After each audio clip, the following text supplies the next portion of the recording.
মাঝে মধ্যে বিনা উস্কানিতে মিয়ানমারের বিমানগুলো বাংলাদেশের আকাশসীমা লঙ্ঘনের অভিযোগ শোনা যায়। বাংলাদেশ কূটনৈতিকভাবে বারবার প্রতিবাদ জানালেও মিয়ানমার সেনাবাহিনী তা কর্ণপাত করছে না। তবে এবার মায়ানমারের উপরে কঠোর হুঁশিয়ার দিয়েছে বাংলাদেশের সেনাপ্রধান ওয়াকারুজ্জামান। জেনারেল ওয়াকারুজ্জামান কড়া হুঁশিয়ারি দিয়ে বলেছেন, মিয়ানমার যদি বাংলাদেশের আকাশসীমা আরেকবার অতিক্রম করে মিয়ানমারকে এর চরম পরিণতি ভোগ করতে হবে। এই নিয়ে দুই দেশের মধ্যে কোনো সমস্যা সৃষ্টি হলে তার সম্পূর্ণ দায়ভার মায়ানমারকে বহন করতে হবে। বাংলাদেশের সেনাপ্রধানের এমন কঠোর বক্তব্যের পর অনেকের মনে প্রশ্ন উঠেছে, বাংলাদেশ আর মিয়ানমারের মধ্যে কি আবার যুদ্ধ শুরু হতে যাচ্ছে? আর যদি এই দুই দেশের মধ্যে যুদ্ধ লাগে তাহলে কে জিতবে? অনেকে বলাবলি করছে, বাংলাদেশে আক্রমণ করলে নিজেই ধ্বংস হয়ে যাবে মিয়ানমার। কেন মিয়ানমার বাংলাদেশকে এত বেশি ভয় পায়? বাংলাদেশ এবং মিয়ানমার এই দুই দেশের মধ্যে কোন দেশের সামরিক বাহিনী কতটা শক্তিশালী? বাংলাদেশ মিয়ানমার যুদ্ধের প্রসঙ্গ আসলে প্রথমে যে প্রসঙ্গ আসে সেটি হচ্ছে বাংলাদেশ এবং মিয়ানমারের মধ্যে যুদ্ধ। এই যুদ্ধটি নাফ যুদ্ধ নামে পরিচিত। এটি বাংলাদেশ এবং মিয়ানমারের মধ্যে প্রথম সম্মুখ যুদ্ধ। এই যুদ্ধে মিয়ানমার তাদের 595 জন সৈন্যকে হারিয়েছিল, আর তাদের 595 জনের বিপরীতে বাংলাদেশ সেনাবাহিনীর কেবলমাত্র একজন প্রাণ হারিয়েছিল। নাফ যুদ্ধে বাংলাদেশ সেনাবাহিনী কিভাবে যুদ্ধ করেছিল এবং জিতেছিল, এই নাফ যুদ্ধ সম্পর্কে জানার পর আমরা জানব এই দুই দেশের সামরিক শক্তি সম্পর্কে। বাংলাদেশ মিয়ানমারের এই যুদ্ধ যে কোনো সিনেমাকে হার মানাবে। ভারত তো কেবলমাত্র সিনেমাতে পারে, কিন্তু বাংলাদেশ সেটি বাস্তবে দেখে দিয়েছে। স্বাধীন বাংলাদেশের ইতিহাসে নাফ যুদ্ধ ছিল বিদেশি শক্তির বিরুদ্ধে বাংলাদেশের প্রথম সামরিক বিজয়। এই যুদ্ধের সময় বাংলাদেশের সাহসী সেনাদের বীরত্ব আন্তর্জাতিক গণমাধ্যমে ব্যাপক প্রচার পায়। BBC, CNN, new York Times সহ অন্যান্য পৃথিবী বিখ্যাত সংবাদ মাধ্যমে বাংলাদেশের বিডিআরের সাহসিকতার গল্প তারা সরাসরি সম্প্রচার করেছিল। সময়টা ছিল 2000 সালের 8 জানুয়ারি। নাফ নদীর সীমানা নিয়ে বাংলাদেশ ও মিয়ানমারের মধ্যে তীব্র উত্তেজনার সৃষ্টি হয়। বাংলাদেশকে ভয় দেখানোর উদ্দেশ্যে মিয়ানমার সীমান্তে 25,000 সৈন্য মোতায়েন করে। অন্যদিকে বাংলাদেশ সীমান্ত রক্ষা বাহিনী বিডিআরের নাফ ডিভিশনে সৈন্য ছিল মাত্র 2500 জন। মিয়ানমার বাংলাদেশের থেকে 10 গুণ বেশি সৈন্য নিয়ে সীমান্তে যুদ্ধ করতে এসেছিল, কিন্তু অন্যদিকে বাংলাদেশি সৈন্যদের বুকে ছিল অসীম সাহস এবং উদ্দীপনা। তাদের ছিল দেশের সীমান্ত রক্ষা করার দৃঢ় সংকল্প। যুদ্ধ শুরু হওয়ার সঙ্গে সঙ্গে বাংলাদেশের 2500 জন সৈন্য মিয়ানমারের সেনাবাহিনীর উপর আক্রমণ চালায়। সেই দিন বাংলাদেশের একজন সৈন্য মিয়ানমারের 10 জন সৈন্যের সমকক্ষ ছিল। নাফ যুদ্ধে মিয়ানমারের 595 জন সৈন্য নিহত হয়, অন্যদিকে বিডিআরের মাত্র 1 জন নিহত হয়। এই অনন্য বিজয়ের সময় বাংলাদেশ সেনাবাহিনীর প্রবেশ করার কোনো সুযোগ হয়নি, কারণ বাংলাদেশ বর্ডার গার্ড বা তৎকালীন বিডিআর একাই মিয়ানমারকে হারিয়ে দিয়েছিল। নাফ যুদ্ধে বাংলাদেশি সৈন্যদের এই বীরত্ব গোটা বিশ্বকে চমকে দিয়েছিল। আন্তর্জাতিক সম্প্রদায় এই ঘটনার মাধ্যমে বাংলাদেশি সৈন্যদের সাহসিকতার স্বীকৃতি দেয়। নাফ যুদ্ধ শুধুমাত্র একটি সামরিক সংঘর্ষ নয়, এটি ছিল বাংলাদেশের সীমান্ত রক্ষার দৃঢ় সংকল্প এবং আত্মমর্যাদা প্রতিষ্ঠা। মায়ানমারের বিপুল সেনাবাহিনীর বিপক্ষে ইতিহাসে এই বিজয় চিরকাল স্মরণীয় হয়ে থাকবে। 1966 সালে তৎকালীন পূর্ব পাকিস্তান এবং মিয়ানমারের মধ্যে একটি সীমান্ত চুক্তি স্বাক্ষরিত হয়। এই চুক্তির মাধ্যমে নাফ নদীর মধ্যবর্তী অঞ্চলকে এই দুই দেশের আন্তর্জাতিক বর্ডার হিসেবে চিহ্নিত করা হয়েছিল। চুক্তি অনুযায়ী মায়ানমার তাদের 12টি প্রশাখায় এমন কোনো পদক্ষেপ নিতে পারবে না যা নাফ নদীর গতিপথ পরিবর্তন করতে পারে। কিন্তু 2000 সাল আসতে আসতে মিয়ানমার একের পর এক চুক্তি ভঙ্গ করে এবং 11টি প্রশাখায় বাঁধ নির্মাণ করে।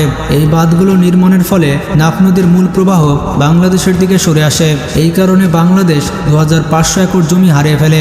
2000 সালে মিয়ানমার সর্বশেষ 12 নম্বর প্রশাখাতে বাঁধ নির্মাণ করতে প্রস্তুত হয়। এতে করে বাংলাদেশের সীমান্ত শহর টেকনাফ ধ্বংস হওয়ার প্রবণতা দেখা দেয়। বাংলাদেশ রাইফেলস তৎকালীন বিডিআর 1966 সালের চুক্তি ভিত্তিতে মিয়ানমারকে বাঁধ না নির্মাণ করার জন্য অনুরোধ জানায়, কিন্তু মিয়ানমার বাংলাদেশ সেনাবাহিনীর কোনো কথা শুনে না। তারা বাংলাদেশকে হুমকি স্বরূপ একটি চিঠি পাঠায়, আর এই চিঠিতে লেখা ছিল, আপনাদের আচরণ ঠিক করতে আপনাদের শেষবারের মতো সতর্ক করছি, অন্যথায় মিয়ানমার সেনাবাহিনী আপনাদের এমন শিক্ষা দেবে যা বাংলাদেশ কখনো ভুলতে পারবে না। এই চিঠি পাওয়ার পর বিডিআরের অফিসাররা অনেক ক্ষেপে যায়। এরই সাথে সীমান্ত পরিস্থিতি উত্তপ্ত হতে থাকে। এরপর 8 জানুয়ারি 2000 সালে মিয়ানমার তাদের বাহিনী নিয়ে সীমান্তে অবস্থান করে। অন্যদিকে বিডিআরের মাত্র 2500 জন সৈন্য সীমান্তে অবস্থান করে। এই বিডিআর অসীম সাহসিকতার পরিচয় দেয় এবং যুদ্ধ শুরু হওয়ার পরপরই বিডিআরের সৈন্যরা মিয়ানমারের সৈন্যবাহিনীর উপরে ঝাঁপিয়ে পড়ে। যুদ্ধক্ষেত্রে একজন বিডিআর 10 জন মিয়ানমার সেনাবাহিনীর সমান যুদ্ধ করে। আর যুদ্ধে মিয়ানমার 595 জন সৈন্য হারায়। মিয়ানমার তাদের মৃত সৈন্যদের লাশ ফেলে পালিয়ে যায়। মেজর জেনারেল ফজলুর রহমান যুদ্ধ শুরু হওয়ার ঠিক আগের রাতে 25 লক্ষ গোলাবারুদ কক্সবাজারে পাঠানোর নির্দেশ দিয়েছিলেন। এর মধ্যে অর্ধেক গোলাবারুদ কক্সবাজারে মজুদ রাখতে এবং বাকি অর্ধেক সীমান্তের কাছে মোতায়েন করতে বলেন। আর এই প্রস্তুতি গোপন রাখা হয় যাতে মিয়ানমার সেনাবাহিনী কোনো আঁচ না পায়। এরপর যুদ্ধ শুরু হওয়ার আগে তিনি একদল গোয়েন্দা বাহিনীকে মিয়ানমারের ভেতরে পাঠিয়ে দেন। তারা মিয়ানমারের সেনাঘাঁটি এবং স্ট্র্যাটেজিক তথ্যগুলো বাংলাদেশকে পাঠায়। আর এভাবে সুনির্দিষ্ট পরিকল্পনা এবং তথ্যের ভিত্তিতে বাংলাদেশ রাইফেলস অভিযান শুরু করে। কয়েক ঘন্টার মধ্যে বাংলাদেশ রাইফেলসের অভিযান সফলভাবে শেষ হয়। বিডিআরের সামনে মিয়ানমার সেনাবাহিনী দাঁড়াতেই পারেনি। মিয়ানমারের ব্যাপক ক্ষয়ক্ষতি হয়। তাদের সামরিক সরঞ্জাম, গোলাবারুদ এবং লজিস্টিক সব সিস্টেম একেবারে ধ্বংস হয়ে যায়। বিডিআর মিয়ানমার সেনাবাহিনীকে এতটাই কোণঠাসা করে ফেলে যে তারা তাদের লাশ ফেলে পালাতে বাধ্য হয়। এভাবে বিডিআর তাদের বীরত্বের পরিচয় দিয়েছিল। এতক্ষণ আপনারা নাফ যুদ্ধ সম্পর্কে জানতে পারলেন।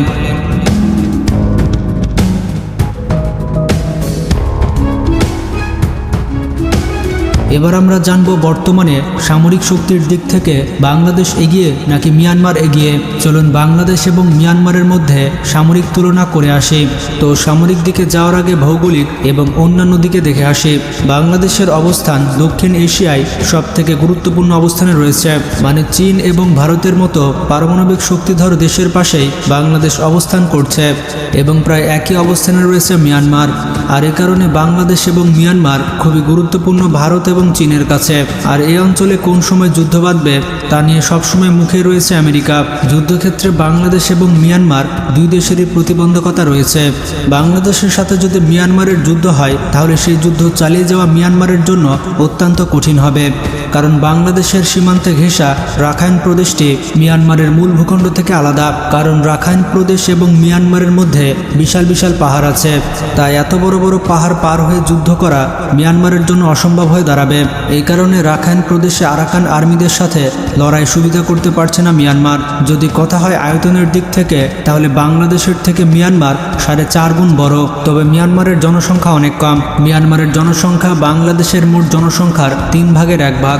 বাংলাদেশ রাজনৈতিক, অর্থনৈতিক এবং কূটনৈতিকভাবে অনেক শক্তিশালী হলেও মিয়ানমার এক্ষেত্রে অনেক দুর্বল।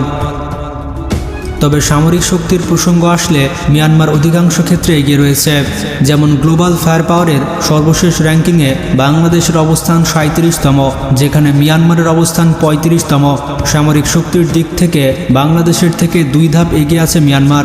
র্যাঙ্কিংয়ে মিয়ানমার এগিয়ে থাকার কারণ হচ্ছে মিয়ানমারের বিমান বাহিনী বাংলাদেশের বিমান বাহিনীর থেকে অনেক শক্তিশালী।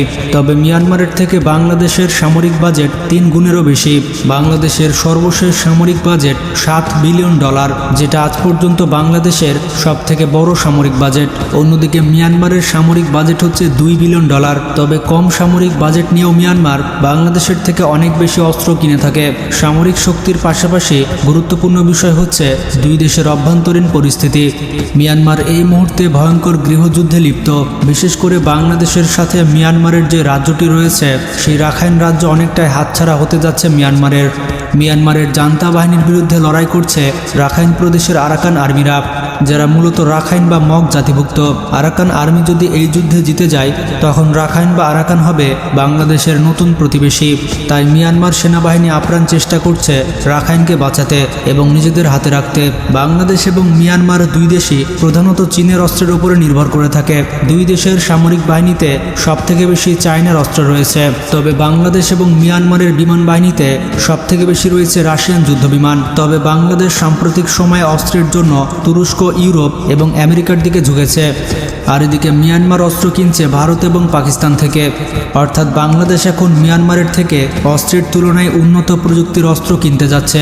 এবার দুই দেশের সামরিক শক্তি সম্পর্কে সংক্ষেপে দেখে আসি। মিয়ানমারের সেনাবাহিনীতে নিয়মিত সৈন্য আছে 4 লক্ষ এবং তাদের কাছে প্যারামিলিটারি আছে 50,000। কিন্তু মিয়ানমার তাদের গৃহযুদ্ধে অনেক সৈন্য হারিয়েছে, তো সেই হিসেবে তাদের সৈন্য 3,50,000 হতে পারে। এদিকে বাংলাদেশের সামরিক বাহিনীতে নিয়মিত সেনাবাহিনী আছে 2 লাখ। এর পাশাপাশি রিজার্ভ ফোর্স আছে 64,000। এছাড়া বাংলাদেশের অন্যতম ভয়ঙ্কর একটি বাহিনী হচ্ছে বাংলাদেশের প্যারামিলিটারি। বাংলাদেশের কাছে 68 লক্ষ প্যারামিলিটারি ফোর্স আছে। এটাই পৃথিবীর সবথেকে বড় প্যারামিলিটারি ফোর্স, যার মধ্যে বাংলাদেশ বর্ডার গার্ড অন্যতম। বাংলাদেশের বিশাল প্যারামিলিটারি থাকাটা মিয়ানমারের জন্য দুশ্চিন্তার কারণ। তবে অনেকবার বাংলাদেশের প্যারামিলিটারির সাথে মিয়ানমারের যুদ্ধ লেগেছে এবং বারবারই মিয়ানমার অনেক খারাপভাবে হেরেছে। এমনকি ভারতের বর্ডার গার্ডের সাথেও প্যারামিলিটারির যুদ্ধ লেগেছে, সেখানে ভারতের সৈন্যরা লেজ গুটিয়ে পালিয়েছিল।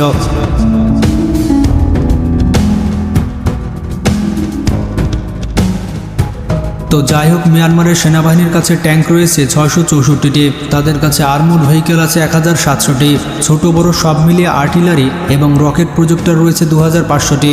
এদিকে বাংলাদেশের সেনাবাহিনীর কাছে ট্যাঙ্ক আছে 320টি, অন্যান্য আর্মড ভেহিকেল আছে 1000 এবং বাংলাদেশের কাছে আর্টিলারি আছে 500টি। তবে সম্প্রতি বাংলাদেশ বেশ কয়েকটি আর্টিলারি অর্ডার করেছে।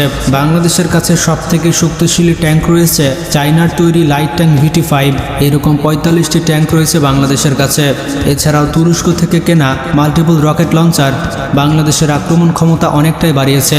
তবে বিমান বাহিনীর দিক থেকে মিয়ানমার এগিয়ে রয়েছে। বাংলাদেশের কাছে 44টি যুদ্ধবিমান থাকলেও মিয়ানমারের কাছে যুদ্ধবিমান আছে 70টি, অর্থাৎ মিয়ানমারের কাছে প্রায় দ্বিগুণ যুদ্ধবিমান রয়েছে। তবে এখানে একটি সুখবর আছে, বাংলাদেশ পাকিস্তানের কাছ থেকে 40টি F-17 যুদ্ধবিমান অর্ডার করেছে। এই যুদ্ধবিমান বাংলাদেশ ডেলিভারি পেলেই মিয়ানমারের সমান যুদ্ধবিমান হয়ে যাবে। বাংলাদেশের সবথেকে শক্তিশালী যুদ্ধবিমান হচ্ছে রাশিয়ার তৈরি MiG-29। তবে বাংলাদেশের কাছে মাত্র 8টি MiG-29 থাকলেও মিয়ানমারের কাছে 31টি MiG-29 রয়েছে। অর্থাৎ বাংলাদেশের থেকে মিয়ানমারের কাছে 3 থেকে 4 গুণ বেশি MiG-29 রয়েছে। আর এটা বাংলাদেশ বিমান বাহিনীর জন্য মোটেও সুসংবাদ নয়। অন্যদিকে মিয়ানমারের সবথেকে শক্তিশালী যুদ্ধবিমান হচ্ছে দূরপাল্লার সুখোই SU-30। বাংলাদেশ ও মিয়ানমার দুই দেশই 50টির মতো F-7 ফাইটার ব্যবহার করে। যদিও বাংলাদেশের F-7 বিমানগুলো মিয়ানমারের তুলনায় আধুনিক এবং শক্তিশালী। মিয়ানমারের কাছে পাকিস্তানের তৈরি 7টি JF-17 ফাইটার বিমান রয়েছে, যেটা সম্প্রতি বাংলাদেশ পাকিস্তান থেকে অর্ডার করেছে। তবে পাকিস্তান 2012 সালেই বাংলাদেশকে এটা অফার করেছিল। তখন শেখ হাসিনা ভারত প্রীতির কারণে পাকিস্তান থেকে এই বিমান কিনেছিল না, কিন্তু পাকিস্তান একই অফার মিয়ানমারকে করেছিল। আর মিয়ানমার তখন 7টি JF-17 বিমান কিনে নেয়। বাংলাদেশ বিমান বাহিনীর উচিত দ্রুত বাংলাদেশ বিমান বাহিনীকে মিয়ানমারের বিমান বাহিনীর থেকে আরও শক্তিশালী করা। বাংলাদেশের আরেকটি শক্তিশালী অস্ত্র হচ্ছে তুরস্কের তৈরি TBT ড্রোন। বিভিন্ন ভিডিও থেকে এটা ধারণা করা যায় এই সব ড্রোন অস্ত্র বহন করতে পারে, অর্থাৎ এগুলো হচ্ছে অ্যাটাক ড্রোন, যেগুলো শত্রুর উপরে হামলা করতে পারে।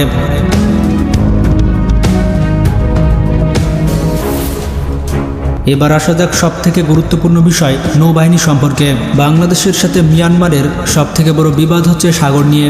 এমনকি বাংলাদেশের সেন্ট মার্টিনকে বিভিন্ন সময় মিয়ানমার তাদের মানচিত্রেও দেখিয়েছে। সাম্প্রতিক সময়ে মিয়ানমার তাদের 3টি যুদ্ধজাহাজ বাংলাদেশের উপকূলের কাছে পাঠিয়েছিল। বর্তমানে মিয়ানমারের কাছে ফ্রিগেট আছে 5টি এবং করভেট রয়েছে 3টি। এছাড়াও মিয়ানমার ভারতের কাছে কিলো ক্লাস সাবমেরিন কিনতে যাচ্ছে। এদিকে বাংলাদেশের কাছে ফ্রিগেট আছে 7টি এবং করভেট রয়েছে 6টি। আর এদিক থেকে বাংলাদেশ মিয়ানমারের থেকে এগিয়ে থাকবে। বাংলাদেশের কাছে 2টি সাবমেরিন রয়েছে, যেটা চায়নার কাছ থেকে ক্রয় করা। এগুলো হচ্ছে মিন ক্লাস সাবমেরিন। বাংলাদেশের নৌবাহিনীর শক্তি মিয়ানমারের নৌবাহিনীর থেকে দ্বিগুণ বলা যায়। মিয়ানমার বিমান বাহিনীর দিক থেকে এগিয়ে থাকলেও বাংলাদেশ নৌবাহিনীর দিক থেকে এগিয়ে থাকবে। বিশেষ করে বঙ্গোপসাগরে সংঘাত তৈরি হলে মিয়ানমারকে বাংলাদেশ থেকে অনেক পিছিয়ে থাকতে হবে। এছাড়াও বাংলাদেশ আরও 6টি ফ্রিগেট তৈরি করার প্রকল্প হাতে নিয়েছে। এর পাশাপাশি বাংলাদেশে সাবমেরিন বেস তৈরি করা হচ্ছে এবং শোনা যাচ্ছে বাংলাদেশ আরও 4টি সাবমেরিন চায়নার কাছ থেকে ক্রয় করবে। তবে সাম্প্রতিক সময়ে মিয়ানমারের মধ্যে অভ্যন্তরীণ সংকট প্রবল আকার ধারণ করেছে। মিয়ানমারের বিভিন্ন রাজ্যে দীর্ঘদিন ধরেই সংঘর্ষ চলছে। সর্বশেষ সেনা অভ্যুত্থানের মাধ্যমে সেটা গৃহযুদ্ধের রূপ নেয়। প্রতিদিনই মিয়ানমারের কোনো রাজ্যে রাজ্যে তাদের সেনাবাহিনী মারা যাচ্ছে। মিয়ানমার কোনো না কোনো যুদ্ধাস্ত্র হারাচ্ছে, কিন্তু তারপরও মিয়ানমার যে বাংলাদেশের উপরে আক্রমণ করবে না এটা কোনোভাবে বলা যায় না, কারণ মিয়ানমার নিজেও বাঁচবে না, বাংলাদেশকেও বাঁচতে দেবে না। বিশেষ করে বর্তমান বিশ্বে অনেক উত্তেজনা চলছে। এখন আপনাদের কাছে প্রশ্ন রাখলাম, বাংলাদেশ এবং মিয়ানমার যুদ্ধ লাগলে কে জিতবে? কমেন্টে আপনারাই ভোট দিন যে বাংলাদেশ এবং মিয়ানমারের মধ্যে কে জিতবে। তাছাড়া বাংলাদেশের সামরিক শক্তির কোন কোন জায়গায় বাড়ানো উচিত সেটিও কমেন্ট করে জানাতে পারেন। ভিডিওটি বেশি বেশি শেয়ার করে দেশপ্রেমিক মানুষদের কাছে জানিয়ে দিন। আজকে এ পর্যন্তই। নিজে ভালো থাকবেন, দেশকে ভালোবাসবেন। আল্লাহ হাফেজ।